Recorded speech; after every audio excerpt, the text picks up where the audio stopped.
may I please extend a very warm welcome to all of you and thank you for having chosen to be with us today.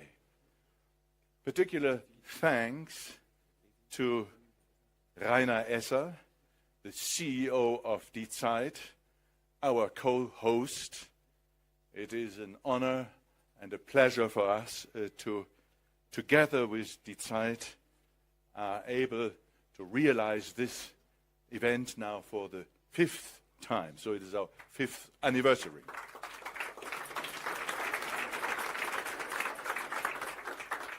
The CEO of the Holtzbrinck Media Group, Stefan von Holtzbrinck, owning the ZEIT Verlag, is to attend this meeting too, but I guess I didn't see him yet. He's not in the room here, but anyway, if so, a very warm welcome also to him.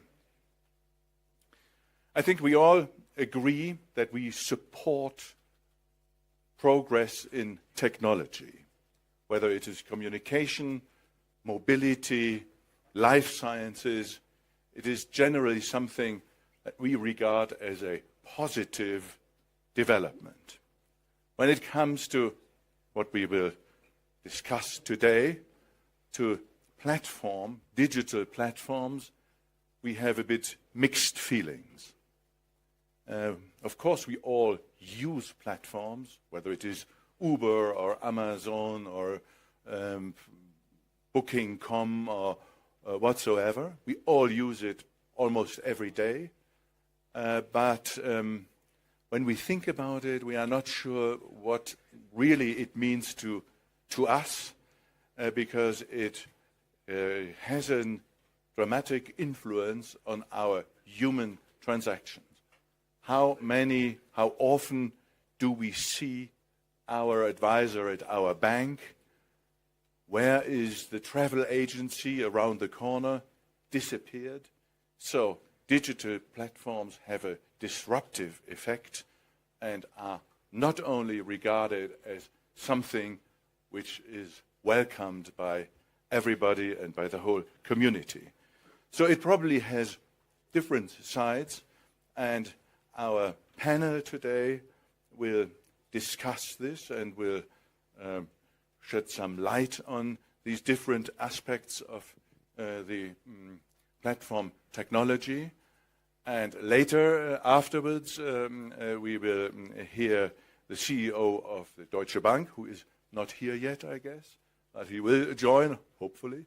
And he will tell us about the effects also of the platform on the banking business and how they use it and how he sees the future.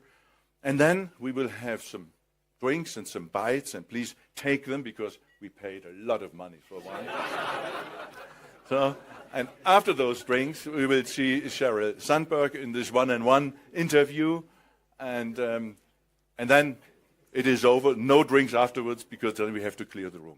Thank you very much for attending this afternoon, for being with us, and now I hand over to Jochen Wegner for the panel discussion. Thanks.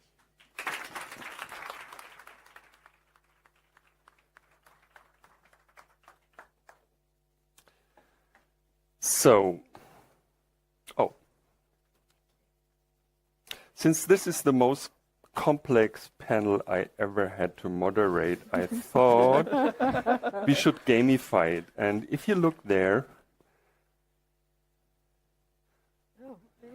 this is the gamification of our platform panel. There's a small bar of Toblerone, you may know, a great Swiss product, and a big bar. And I ask you a question now, and the first person who yells the correct number will get this small bar later on, right? Mm-hmm. So the question would be, how many of the 10 largest companies by market cap are not platforms? Are we allowed to play? Who? Three? Perfect. It's 3. Very smart, very smart. Do you know the names? I think it's Exxon Mobil is one of them. Maybe I'm wrong. Oh, you're right. Berkshire Hathaway, Right. but good guess. Right. No? And Johnson & Johnson, JP Morgan. And do you know the 7 platforms that are on top of market cap? Alibaba, Tencent, Facebook, Google, Apple, Microsoft, and Amazon. Very good. That's it, He's right, he's perfect. right, Oh. he's right. But you can't get this far, it's for later. So that's great. So platforms seem to drive our economy today. And we will talk on our cozy panel about this really complex matter because it affects everything today. So we have Annabelle Gawer.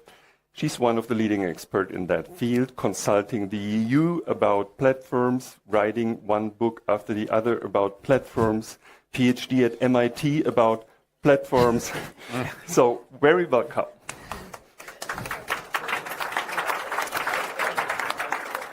This is Olivier. He's vice president at Booking.com, one of the most important travel platforms, travel e-commerce platforms, whatever.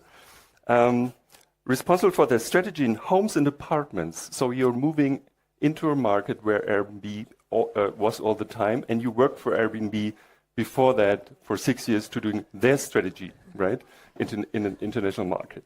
Right. Welcome. Thank you. And this is Craig. He's working for 20 years now for IBM and building the software behind platforms. Is that correct? Yeah, that's exactly basically what we do. Yeah. So, and welcome. Thank you. And Dóra Petrányi Correct. is a partner at CMS, expert for technology, media, and communications, and is based in Budapest. Right? Welcome. So, Annabelle, I think some time ago when you wrote your thesis at MIT about platforms, I read your professor said you should remove the word platforms from the title of the PhD because nobody knows what that means, right? And 2 or 3 years ago, German CEOs were asked by a local organization what platforms are, and 60% of them had no idea. So today, everyone knows what that is, what we mean by platforms, digital platforms.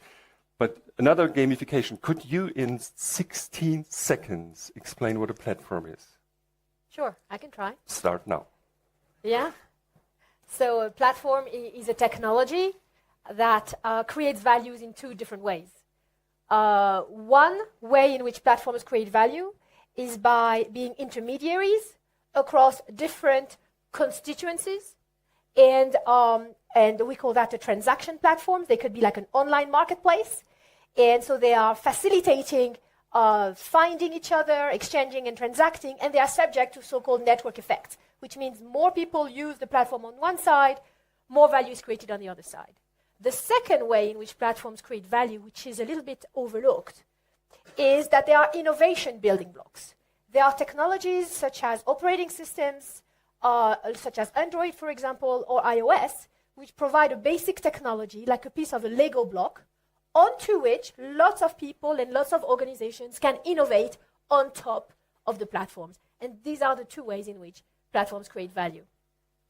Perfect. It's exactly 60 seconds. Okay. I need many more Toblerone bars today. So I was wondering, while preparing this really complex matter, I thought,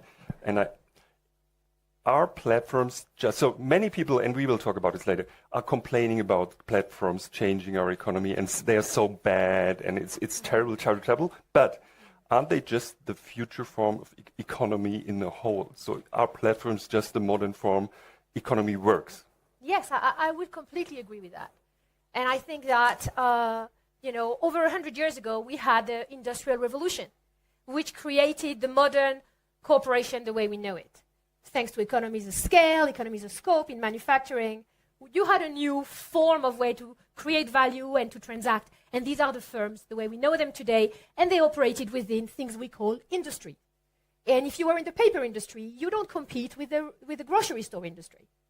But today, what we see is that instead of having firms competing within industries, we have platforms and their ecosystems of complementors, as well as rivals and users, who are competing against platforms. And if you look at a company like Amazon, which is going from one industry to the next, to the next, to the next, we've realized that the old concept that we had, that if you're in one industry, all you have to worry about are your rivals, is completely gone.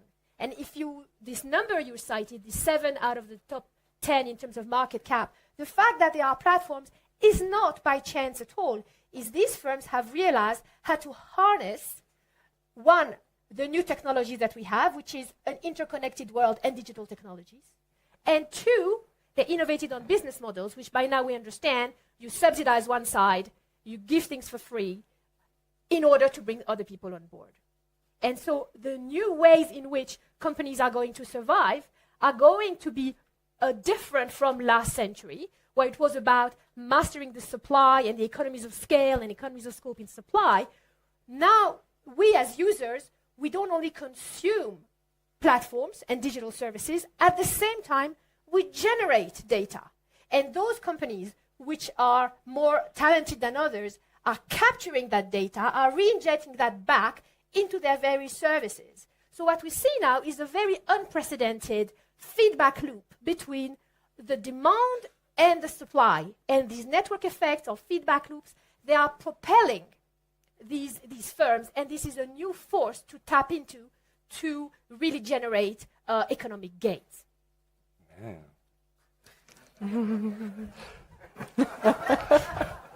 It's complex, okay?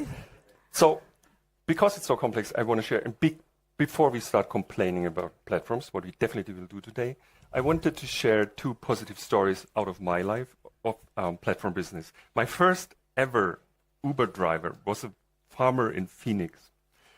And it was a woman driving me to the airport with her dirty truck. And it was like, hey, why do you do that? Oh, it helps me to save the farm. It's great that Uber exists now. And I just take my truck. And the second story is I met before, I'm a collector of bonsai trees. And it's a really distributed business, really small. And in Germany, in a village in southern Germany, I stumbled over a big house where many, many bonsai trees were. And there was a big dealer of bonsai trees. And the guy was in an electric wheelchair. And I was like, what do you do here? How do you survive on the countryside in Germany? Oh, I'm on eBay. And he started in the 80s, and he nearly broke down. And then the internet came. And now he's one of the biggest dealers of bonsai trees living on the countryside in an electric wheelchair. So these are 2 stories how platforms change the life of people in a positive way. I just wanted to say. Also, Airbnb and Booking are great platforms in a way, because people who never had the idea to rent something now rent their flat and get additional money. So if I'm moving to Japan, what I will do later that year, I will rent my flat in Berlin. It's great. I make some money. And so the whole market changed. And you also rent your flat, right?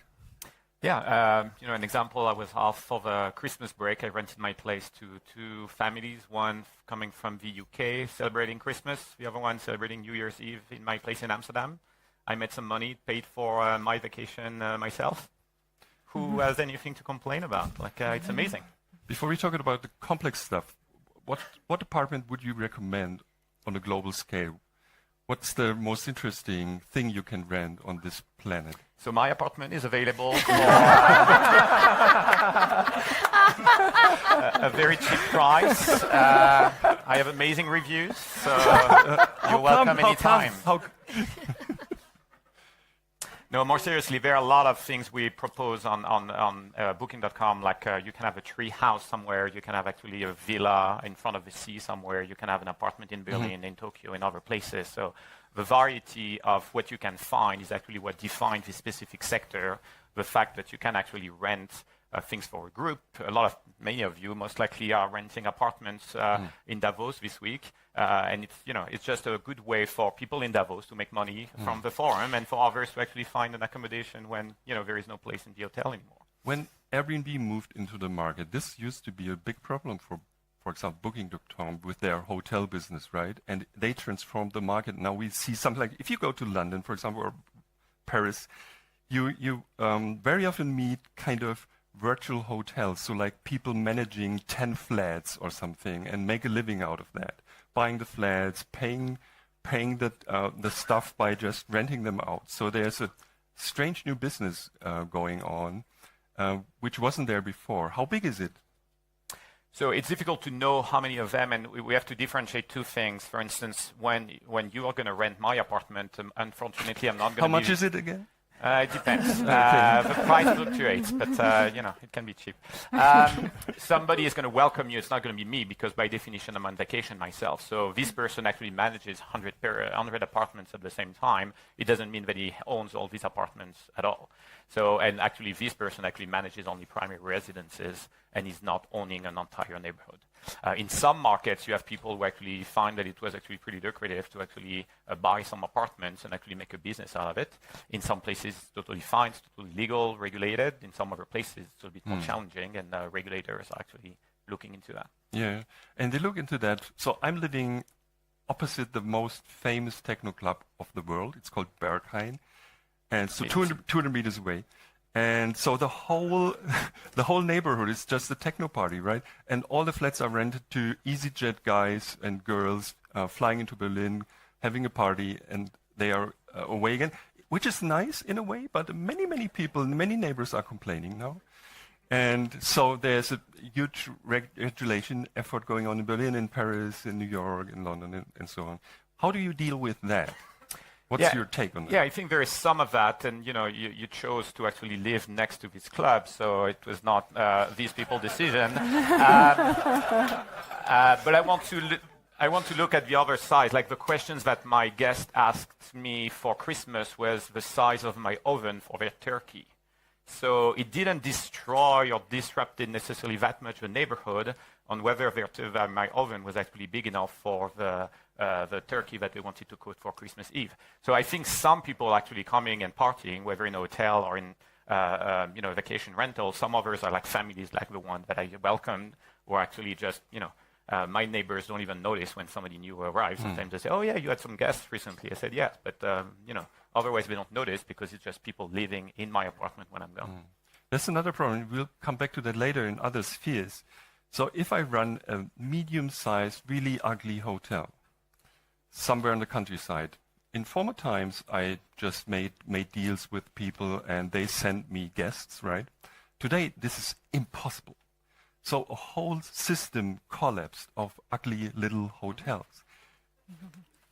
You think that's funny, but if you think about it again, these are also people who have to have new jobs. If you are a taxi driver that is a little bit ugly in an old taxi, right, you have a real problem since Uber and My Taxi in Germany, for example, exists.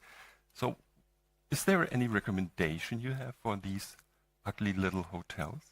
Just to improve their service and actually be better hotels.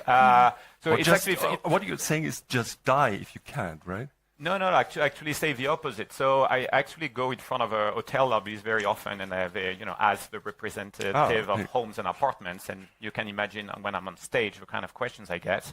And very often it's actually pretty aggressive sometimes, but when I go on stage one time, somebody arrived to me and say, "Hey, I'm not going to say that publicly, but what you do is very good for our industry. Because you keep us on our toes, you make sure that we actually all have to do a good job and we are not ruining the reputation of the hotel industry by providing bad services." And if companies like our platforms or the Ubers of the world make the taxi drivers actually better, I think everybody benefits. That's another. So now we are in the complaining mode, right? So that's another problem with platforms. Craig, you know the most on this panel about software on these platforms. And I was wondering, so you're building tools kind of to reduce the amount of repetitive work we have to do. It's a very friendly word for you kill a lot of jobs maybe by automatization. I'm sorry. Automation. Is that right? Yeah. Can you say it again? Through automation. Thanks.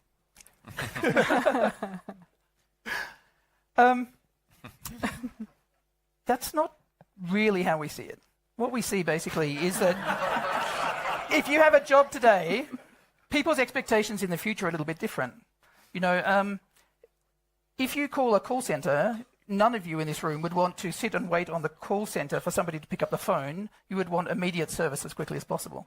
So, we've done things like deploying AI for big banks in the UK and around the world, who use the AI as a first filtering mechanism to engage with the people, understand their intent. But once you have that intent from the person, you can then put that into automation straight through to execute the activity instead of sending a queue to a shared service center. So you get very rapid execution of the activity for the client, the end client.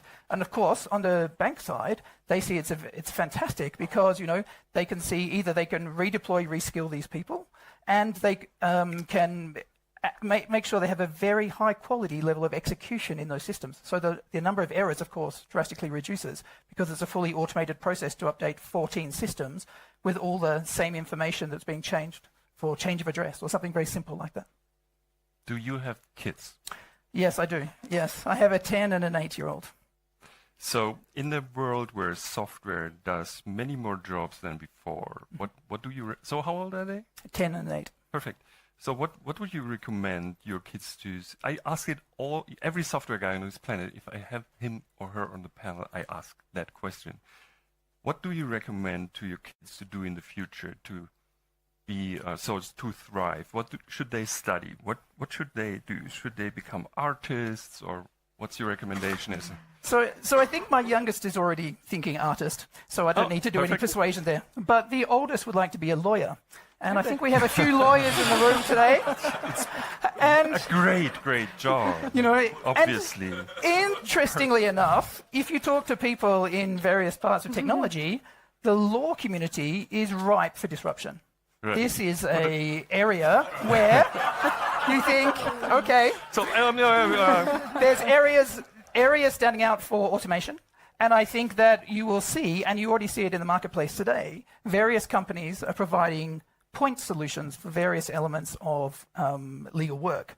But slowly but surely, the routine work will be boiled away from that activity, and you'll end up with either immediately into complex work for certain types of legal situations. Of course, certain activities will never be done, but certain things will change the way that if you become a law student, when you go to the law company, you will start working on more complex work much more quickly than you might have done in the past. In the past, you might have had to have done 3-4 years of relatively routine, relatively repetitive work for the partner.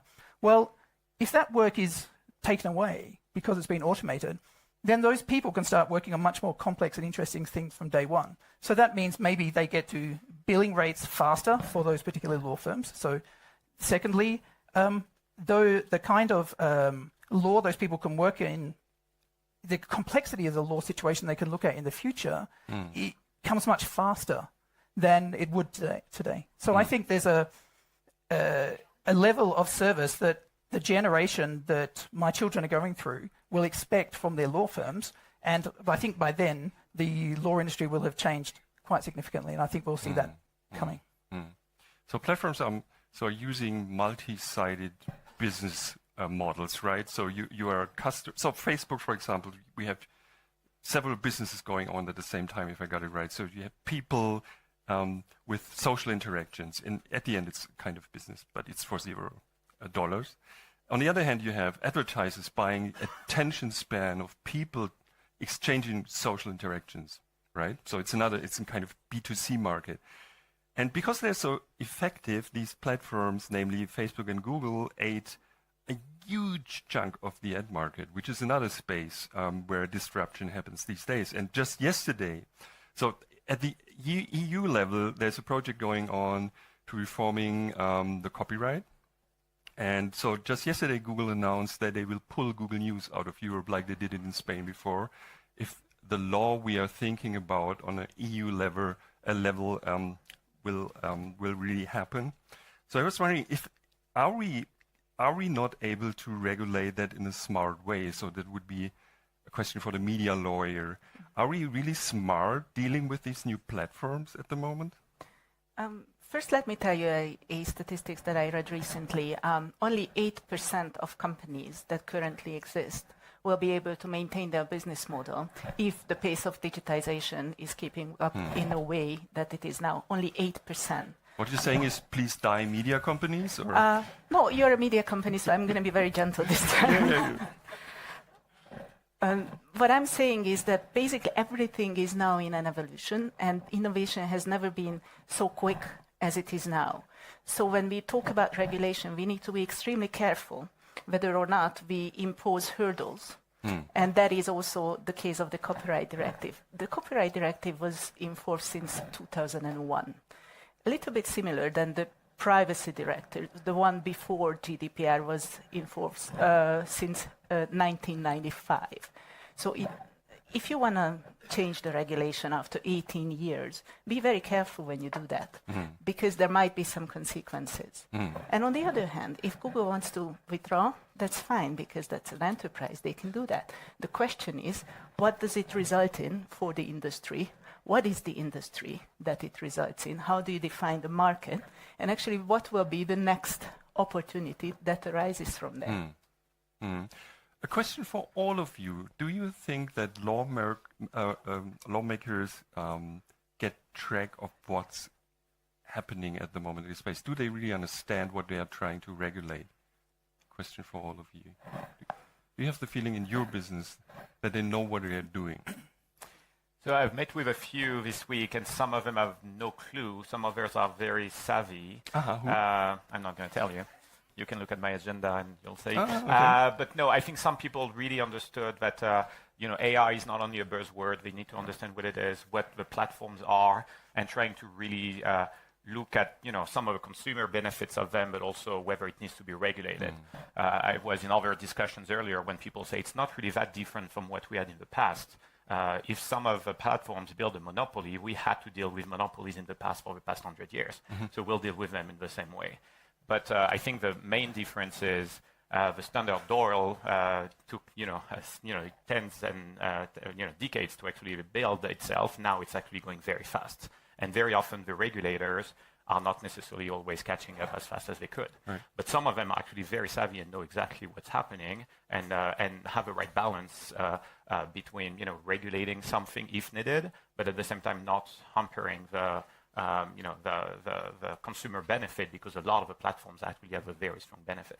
Not all of them. Lawmakers know what they're doing at the moment when it comes to the platform sphere? Well, there is definitely a lot of work going on.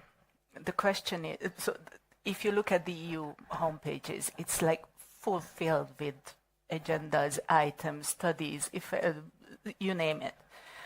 The real question is whether it is enough, for example, for the EU lawmakers to look at the EU, or whether or not there isn't a need for a more global initiative.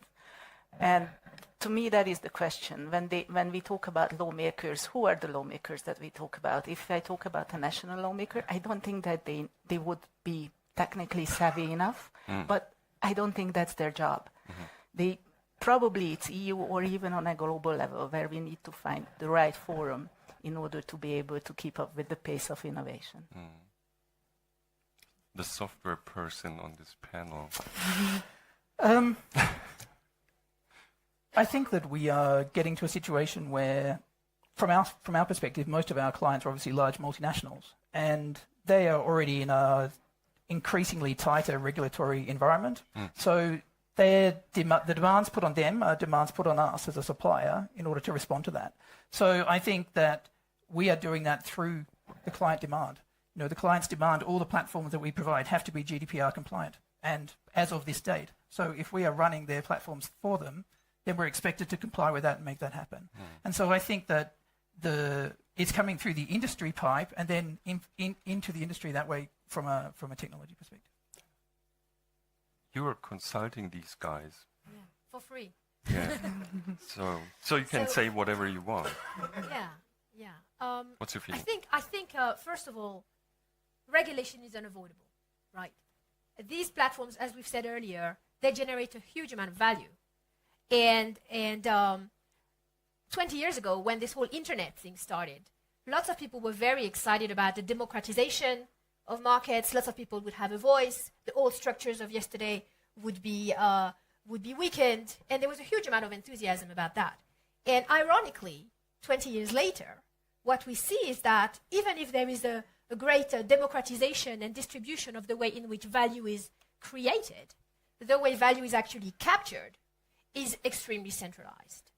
And therefore, what we see now is that we as a society and as citizens, we look at these platforms and we expect them to behave in a way which is commensurate with their power. You know, with great power comes great responsibility. I think it comes from Spider-Man.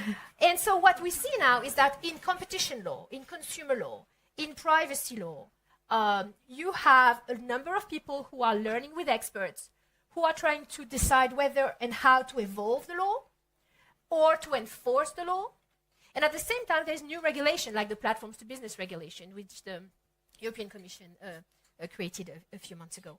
What I wonder is if collectively we can't go beyond the same old film that we've seen over the last decades, where platforms become powerful or companies become powerful. Why do they become powerful? Because they offer value to lots of clients.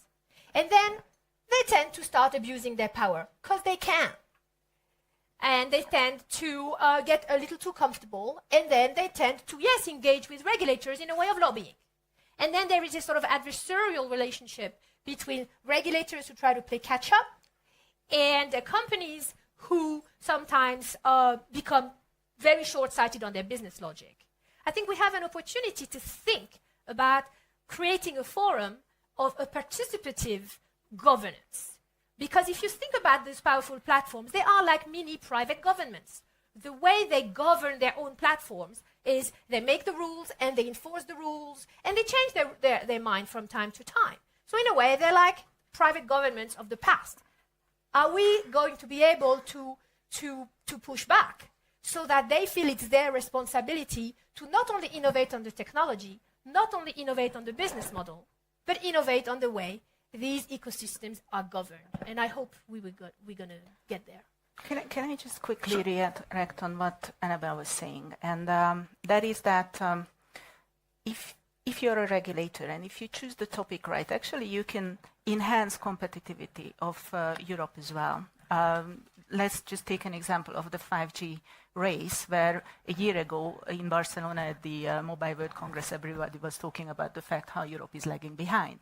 Whereas what happened is that in the new European framework, they allowed co-investment. So they realized, the European regulators did realize that we need to allow the biggest competitors in Europe to build the networks together. And that way, we need to enhance competitivity of European players.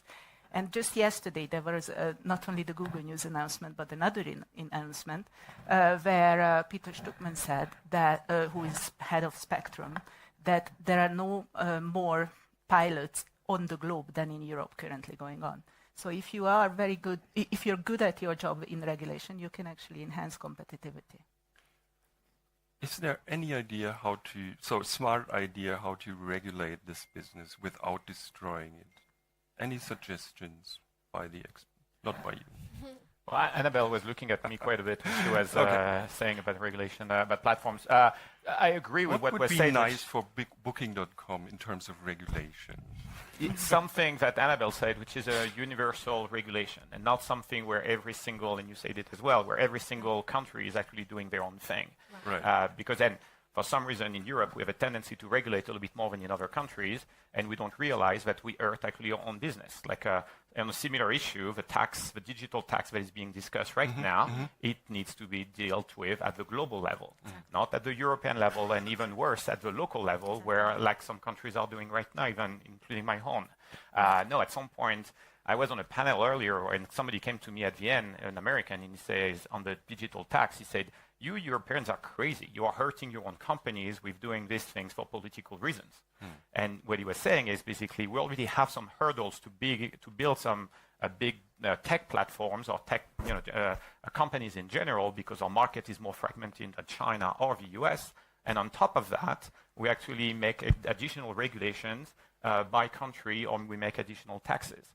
So I'm not against regulation at all. Actually, I think GDPR is a very good example of something that works actually quite well and was initiated in Europe.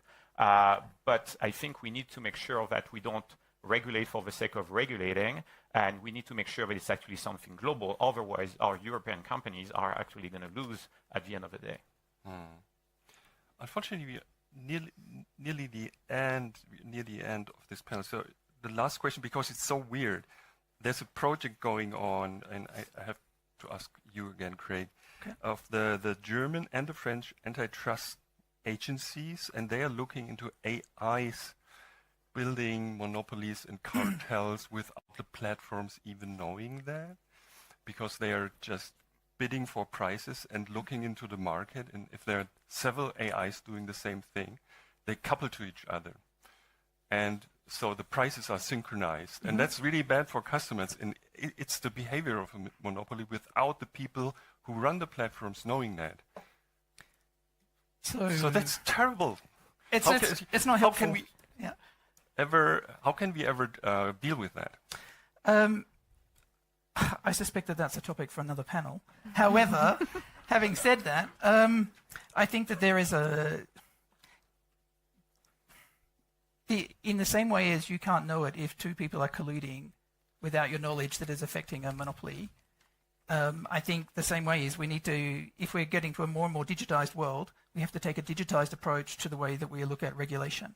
And we have to think about how can we deploy capabilities like AI and other analytics tools to start analyzing what's going on in the marketplace, and therefore to flag up areas where there might be areas of concern. And this is something for sure which the technology industry can respond to. We're getting kill signs. So here's the Toblerone question. How many of the 10 largest companies by revenue? How many of the 10 largest companies by revenue are platforms?